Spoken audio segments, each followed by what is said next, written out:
जय श्री महाकाल महादेव का फलित ज्योतिष शास्त्र में आपका स्वागत है। आज के टॉपिक में पुनः मैं लेकर आया हूं आज उदाहरणार्थ जन्म कुंडली में लगातार रोग से पीड़ित योग, इसी से रिलेटेड आज का टॉपिक। ये बहुत से योग ऐसे होते हैं जो व्यक्ति का वो रोग पीछा नहीं छोड़ता, वो बीमारी उसका पीछा नहीं छोड़ता, निरंतर लगातार वह रोग से ग्रस्त रहता है ऐसा व्यक्ति। बहुत सी ऐसी कुंडलियों में ये पाए जाते हैं। तो आज इसी से रिलेटेड उदाहरणार्थ ये जन्म कुंडली आप देख पाएंगे स्क्रीन पर, ये ब्लैंक टेवा है। तो इसी पर हम इस योग को अप्लाई कर कर देखें कौन से ग्रह होने पर व्यक्ति को लगातार रोग से पीड़ित होना पड़ता है, निरंतर रोग से ग्रस्त रहता है व्यक्ति।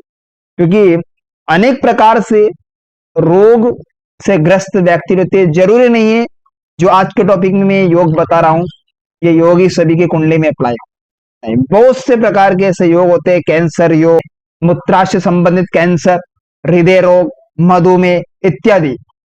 तो आज के टॉपिक में हम निरंतर रोग से ग्रस्त पीड़ित योग पर हम चर्चा करने जा रहे हैं। तो टॉपिक पर चर्चा करने से पहले मैं आपको बता देना चाहता हूं कि यदि आप मेरे चैनल पर नए दर्शक होना तो कृपया चैनल को सब्सक्राइब जरूर कर लीजिएगा यार, साथ में घंटे के बटन को दबा दीजिएगा ताकि मैं जो भी नया वीडियो अपलोड करूं उसका नोटिफिकेशन सबसे पहले आपके पास पहुंच जाए।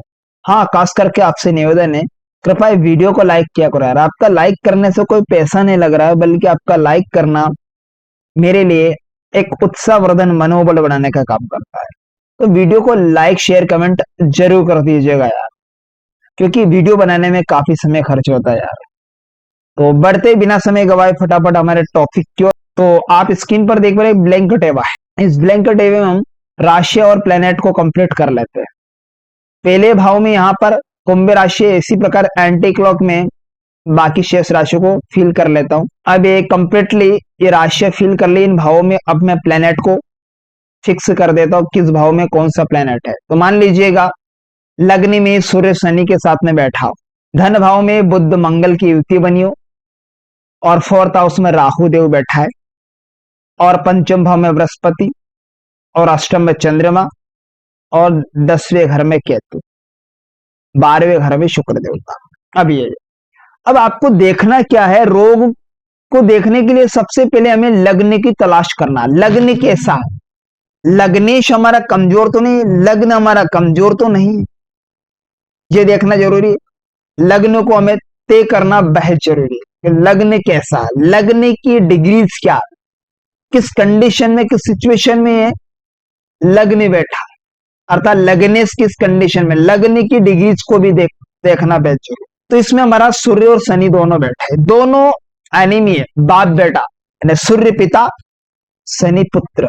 अब दोनों की एक दूसरे शत्रुता है, दुश्मनी है, और पहले भाव के पक्के प्लैनेट बनते हैं वो सूर्य देवता।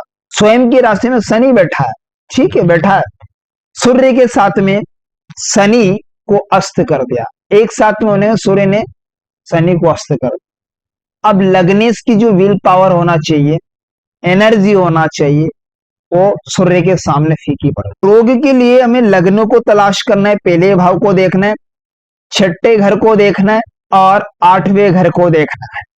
और सबसे जो मौत का बहाना लेकर आता ना इंसान को, तीसरा घर होता है, थर्ड हाउस।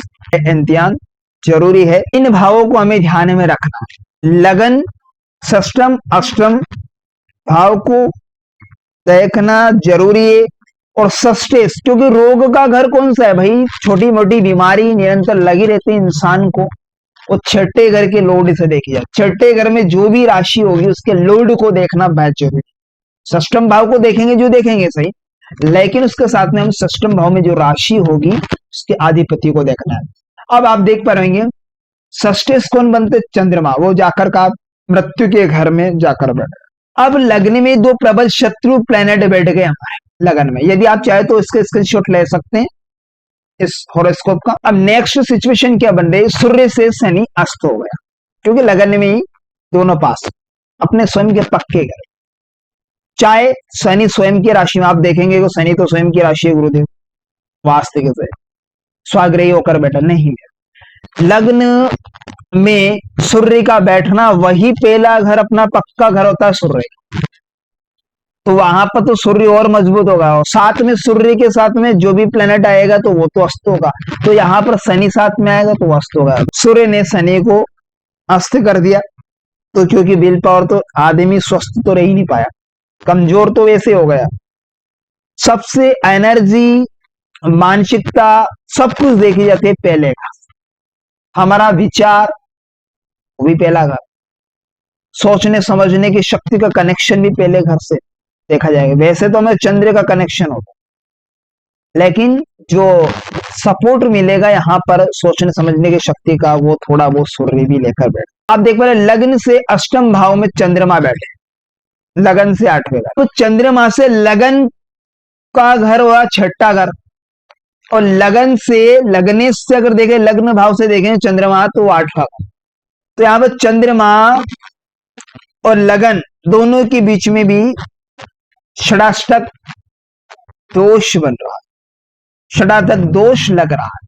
तो मानसिक तनाव, डिप्रेशन, रोग से पीड़ित रहना, बीमारियां तांता लग जाएगा घर में, परिवार में घरेलू सुख शांति की कमी, नित्य कलेश, झगड़ा, रुपए पैसे का खर्च हो रहा है, बीमारियों में पैसा लगता है। इतना खराब हालत यहाँ पर जो घटित हो रहा है। सबसे पहली कंडीशन, चंद्रमा को भी ठीक करना बेहद जरूरी है। साथ में लगन में यहाँ पर शनि बेहद खराब, ऐसी कंडीशन में हमें इसका उपाय करना बेहद जरूरी है। नेक्स्ट सिचुएशन की ओर बढ़ते हैं। षष्ठेश अर्थात छठे घर में कौन सी राशि, कर्क राशि। कर्क राशि के लॉर्ड चंद्रमा बनते हैं, वो जाकर 8वें घर में बैठ गए, बुद्धि की राशि। अब बुद्ध बैठा यहाँ पर धन भाव में, अर्थात मेन राशि में, दूसरे घर में, लगन से दूसरे घर में बैठा। क्लियर। अब ये जहां चंद्रमा जहां है, वहां से बुद्धि की कंडीशन को देख, और बुद्धि की कंडीशन से चंद्रमा की कंडीशन को देख, 7वां घर आएंगे, दोनों तरफ से देखेंगे। अब सप्तम भाव आएगा तो यहां पर ये एक केंद्रम योग बन जाता है। ऊपर से क्या हो रहा है कि वही अष्टम भाव में स्थित चंद्रमा, उस पर क्या हो रहा है, और उस पर मंगल जैसे पाप ग्रह की दृष्टि दे, मंगल जैसे। अब मंगल यानी धन भाव से लेकर मंगल की 7वीं दृष्टि 8वें घर, तो टोटली यहां पर चंद्र को तो वैसे ही खराब कर, मानसिक तनाव, डिप्रेशन, माता के सुखों की खराबी, मां का सुख मिल नहीं, मां को मानसिक तनाव, डिप्रेशन जैसी तकलीफों का सामना करना पड़ेगा। पूरी तरह से मां को भी सुख नहीं, मामा के सुखों को खराब कर रहा है यहाँ पर योग, वह इंतजान खराब योग। अष्टमेश अपनी नीच की राशि में, अब चौथे घर में राहु का बैठना, राहु की ठीक 9वीं दृष्टि जो 12वें घर पर जा रही है, एरो को चिन्ह से आप देख पा रहे हैं, वो मियां बीबी के सुखों को खराब कर रहा, दाम्पत्य जीवन को खराब कर दिया, बिस्तर सुख को खराब कर दिया, पत्नी के स्वास्थ्य संबंधित प्रॉब्लम को क्रिएट कर दिया। तो षष्ठम भाव पर भी किसी ग्रह की दृष्टि भी नहीं है, छठे घर को कोई ग्रह नहीं देखा, शुभ ग्रह का कोई प्रभाव ही नहीं है ना इन पर। तो यदि आप चाहे तो इसका स्क्रीनशॉट ले लीजिएगा। उदाहरणार्थ, निरंतर रोग से ग्रस्त योग की ये कुंडली है। अब इसका उपाय क्या होगा, रोग नाशक यंत्र का प्रयोग कर, शनिवार का व्रत धारण करें, चंद्रमा से संबंधित जो वस्तुएं धान्य होता है, चावल, दूध, तुला का दान करें। योग से हम बच सकते हैं, लगातार निरंतर रोग से ग्रस्त नहीं हो सकता है व्यक्ति, उसका बचाव करेगा, एक कवच आपके लिए, रेमेडी करना बेहद जरूरी। तो आशा करता हूं आज का टॉपिक आपको बेहद ही इंटरेस्टिंग समझ में आएगा।